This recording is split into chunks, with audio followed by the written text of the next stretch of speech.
Waraanni guddaa waraana bilisummaa Oromoo WBO fi humnoota mootummaa gidduutti baha Shaggar aanaa Dugdaa akkasuma godina Arsii baha aanaa Wataroo Qellam Wallaggaa aanaa Sayyoo fi lafoota danuutti meeshaalee gurguddoodhaan gaggeeffamaa jira.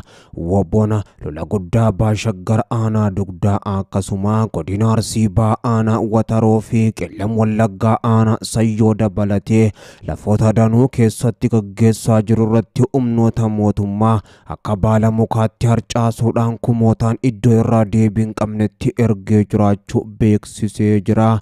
Waraanni bilisummaa Oromoo WBO'n zoonii Harsadee tarkaanfii laalessaa waraana raayyaa ittisa biyyattii irratti itti fufiinsa bobbaa Irboo Shinnigaatiin fudhatu beeksiseen baha Shaggar aanaa Dugdaa keessatti ammoo humna diinaati kan jedhu raayyaa ittisa biyyattii du'aa fi madoon adabuudhaan hidhannoo gurguddoo irraa hiikee jiraachus beeksisee jira. Tarkaanfii raayyaa ittisa biyyattii irratti WBO'n aanaa Dugdaa ganda burqaa Dambalaa bakka addaa ammoo Toocii jedhamtutti waraana mootummaa irratti mooraa burqaarraa ammoo gara magaalaa Maqiitti paatrooliidhaan imalaa turte itti marsuudhaan tarkaanfii irratti fudhateen konkolaataa paatroolii 3 barbadeessuun du'aa fi madoon adabee jiraachuus himee jira. Kana malees waraanni bilisummaa Oromoo WBO'n magaalaa Maqii keessattis tarkaanfii laalessaa fudhachuudhaan injifannoo boonsas gonfatee jiraachuu beeksisee jira.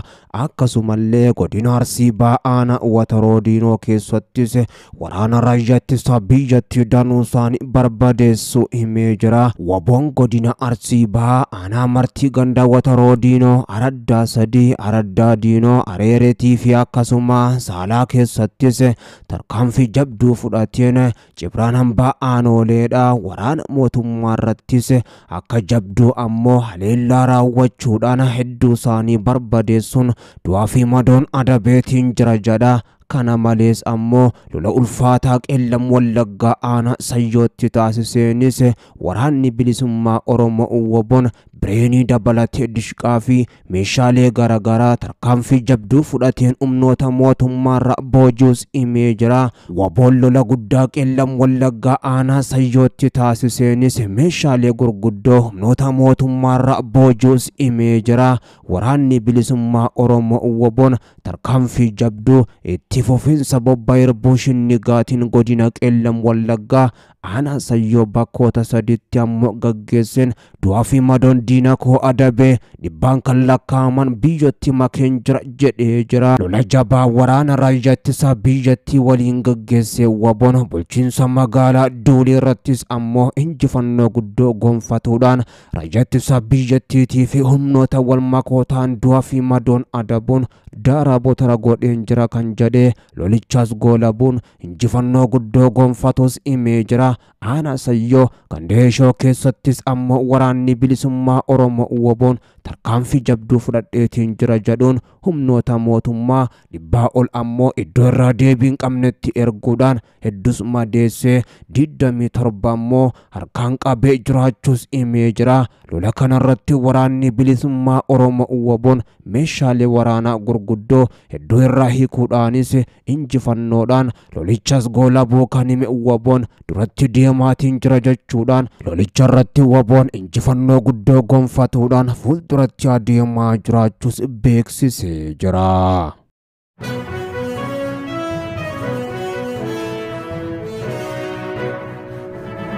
Garaagarummaa siyaasaa uumamee gara rakkoo nageenyaatti akka hin jijjiiramne hojjechaa jirra jedhan Leetanaal Jeneraal Taaddasaa Warradaadha. Pirezidaantii itti aanaa bulchiinsa yeroo naannoo Tigraay Leetanaal Jeneraal Taaddasaa Warradaa ibsa har'aan tana laataniin garaagarummaan siyaasaa naannicha keessatti uumame gama rakkoo nageenyaatti akka hin jijjiiramne xiyyeeffannoodhaan hojjetamaa akka jiru ibsanii jiru. Rakkoon nageenya naannicha booressu hin jiraatu kan jedhan Jeneraal Taaddasaa Warradaa itti dabaluudhaan garaagarummaan siyaasaa uumame akkamitti ammoo furamuudhaan gara carraa gaariitti akka jijjiiruun danda'amu irratti xiyyeeffannee hojjechaatis jirra jechuudhaan ibsanii jiru. Hoggantoonni naannichaa wal dhaban laphee isaanii bal'isanii garaagarummaa gidduu isaaniitti uumame tooftaa siyaasaatiin furuu qabus kan jedhan ammoo dubbiin pirezidaantii yeroo naannoo Tigraay obbo Geetaachoo Raddaatii fi Dr. Dabratsiyoon gidduutti uumame muddama jabaa uumuudhaan ammoo naannichas raafama jabaa keessa kan galchee Maqaleenis muddama hamaa keessa galuudha yeroo ammaan tanaatti halkanii fi guyyaa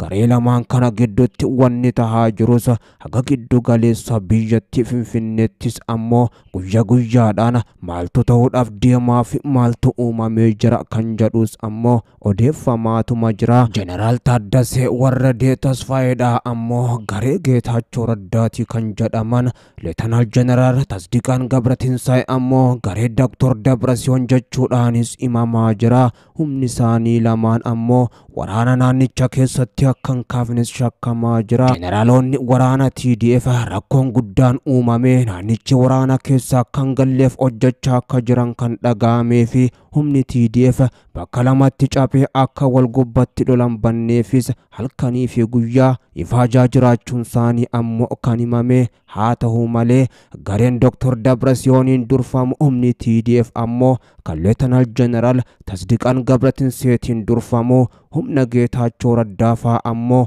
aangoo isaanii irraa laqaaqee kaasuudhaafis hojjechaa turuun isaanii kan himame. Kana Geetaachoonis ammoo kaasuudhaan gareen Dr. Dabratsiyoon aangoo mootummaadhaa qabachuu barbaada naannoo Tigraayitti jechuudhaanis ifatti dubbatanii jiru. Leetanaal Jeneraal Taaddasaa Warradee Tasfaayee fi Leetanaal Jeneraal Tasdiqaan Gabratinsee ammoo humni keenya walloluus hin qabu jechuudhaan diina keenya malee naannichatti balaan akkan uumamne ni hojjanna jechuudhaanis dubbatanii jiraachuun kan himame. Taaddasaa Warradeedha balaan uumamuun jiru gama furmaataatti adeemuu qabna qoma walii bal'annee gama siyaasaatiin rakkoo siyaasaa kan furuu qabna jechuudhaanis ibsa laatan kanaan guyyaa har'aan tana dubbataniiru.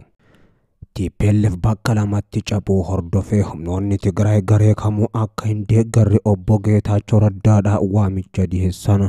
Waamichi kun ammoo kan dhiyaate gareen TPLF pirezidaantii bulchiinsa yeroo naannoo Tigraay obbo Geetaachoo Raddaatiin hoogganamu kora guyyaa tokko kaleessa erga ta'ee booddeedha. Korri garee TPLF obbo Geetaachoo Raddaatiin hoogganamu mata duree TPLF kufaatirraa oolchuu jedhuun ammoo guyyaa kaleessaa korri taa'ame yeroo xumuramu ammoo ibsa ejjennoo qabxii 10 qabus baasee ture.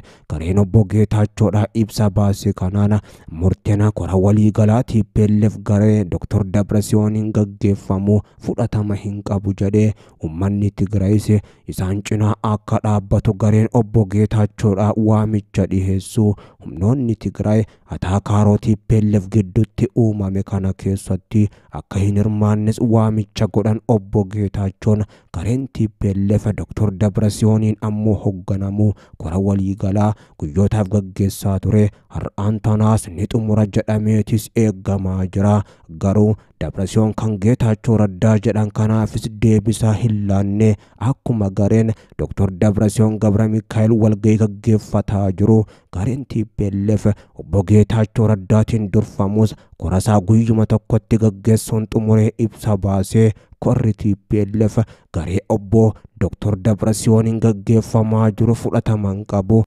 Obbo Geetaachoon uummanni Tigraayis cinaa dhaabbadhaa jechuun erga waamicha isaanii kana dabarsanii ajajoonni ol aanoo waraanichaatii fi waraanni TDF kanaan dura ministeera muummee biyya amma lolaa ture ataakaaroo kana keessa kan gallee fi walqoodiinsaas akkan uumne ammoo waamicha dhiheessanii jiru. Ta'u malee ammoo garee waraana TDF humni TPLF baay'inaan ammoo ajajni isaanii hoogganaa TPLF kan ta'an Dr. Dabratsiyoon Gabra Mikaa'el harka ta'uunis imamaa jira. Kanarraa ka'uudhaanis ammoo Geetaachoon humni kun afaan deebi'uu malaa sodaa jedhu waan qabaniif jecha humni TPLF waraanni TDFis ammoo garee qoodamiinsa TPLF gidduutti murate kana gidduuttis hin qoodamina jechuudhaan ergaa dabarsanii jiru. Humni TPLF kanaan dura wal ta'uudhaan mootummaa lolaa ture. Amma ammoo wal afaan deebi'uudhaanis TPLF bakka lamatti cabuudhaan walirratti lola banaa jiraachuunis imamee jira. Ministeerri muummee Abiyyi Ahmadis garee obbo Geetaachoo Raddaa kana kan deeggaran gareen Dr. Dabratsiyoon ammoo bilisiginnaadhaa fi obbo Geetaachoo Raddaatis ija tokkoon ilaallaa hoggansa balaafamaa fi tortoraa jechuudhaanis garee obbo Geetaachoo Raddaa kana waamaa jira. Gareen TPLF bakka lamatti qoodamuudhaan gantuu waliin jechaa kan sabaa fi biyya gate jechuudhaanis ammoo Dr. Dabratsiyoon obbo Geetaachoo komatan TPLF yeroo ammaatti ija walitti babbaasuudhaanis wal balaaleeffachuun ibsa wal gubbatti baasuus ammoo jabeesse akkuma itti fufettiira.